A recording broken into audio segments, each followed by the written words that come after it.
नमस्कार, मी सुषमा तुमचं माझ्या चॅनलवरती पुन्हा एकदा खूप खूप स्वागत करत आहे। तर आज आपण हे एकदम मस्त पांढरे शुभ्र बटाट्याचे चिप्स कसे बनवायचे त्याची रेसिपी आज आपण बघणार आहोत। तर हे बटाटे चिप्स खूप सुंदर लागतात, तुम्ही एनी टाइम हे कधी पण तळून खाऊ शकता आणि एकदम इझी आहे बनवण्यासाठी। थोडासा त्रास सहन करावा लागेल पण त्याची टेस्ट तुम्हाला भरभरून आनंद देईल। चला तर मग आपण आता रेसिपीला सुरू करूया। तर सगळ्यात पहिल्यांदा मी इथं बटाटे घेतलेले आहेत। तर बटाटे तुम्ही एका वेळेला 5 किलो 7 किलो किंवा जर तुम्ही 10 किलो केले तरी सुद्धा चालतील, कारण ह्याची जी पुढची रेसिपी आहे तेव्हा तुम्हाला कळेलच की ह्याची क्वांटिटी आपण कशी घ्यायची आहे। तर इथं मी 7 किलो बटाटा घेतलेला आहे। बटाटा जास्त मोठा मोठा घेतलेला आहे।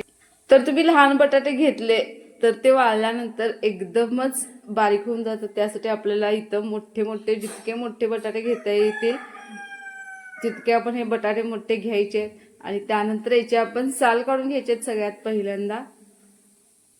तर सगळ्या बटाट्यांचे साल काढून घ्यायचे आणि साल काढून झाल्यानंतर सुद्धा बटाटा आपल्याला पाण्यातच ठेवायचा आहे। साल काढले म्हणून तसंच वर अजिबात ठेवायचं नाहीये, तर तो पाण्यातच ठेवायचा आपल्याला, जेणेकरून कसं की ते बटाटे काळे पडणार नाहीत। आता किंवा नंतर सुद्धा तुम्हाला वाळल्यानंतर सुद्धा त्याचा अनुभव येईल की तसं तुम्ही अजिबात करू नका। तर त्याचे साल काढल्यानंतर सुद्धा बटाटा पाण्यातच ठेवायचा आणि त्यानंतर मग आपण याचे मस्त असे स्लाइस पाडून घ्यायचे।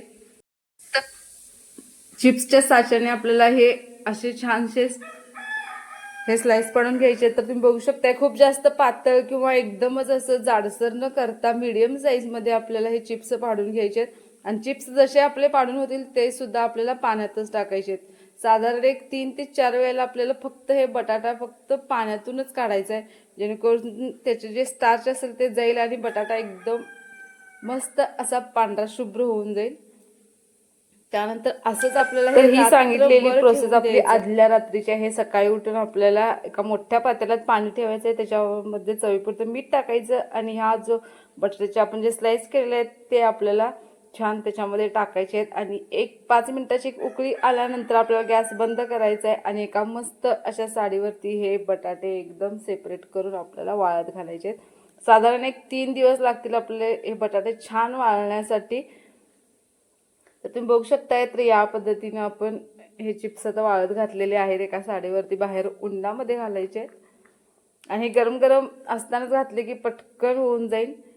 आणि त्यानंतर साधारण एक 3 दिवसानंतर बटाटे चिप्स आपले छान वाळल्यानंतर तुम्ही हे छान तळून बघा, तुम्हाला नक्की आवडतील, अशीच याची टेस्ट असणार आहे। चला तर मग रेसिपी आवडली असेल तर लाईक करा आणि चॅनल सबस्क्राईब करा। थँक्यू।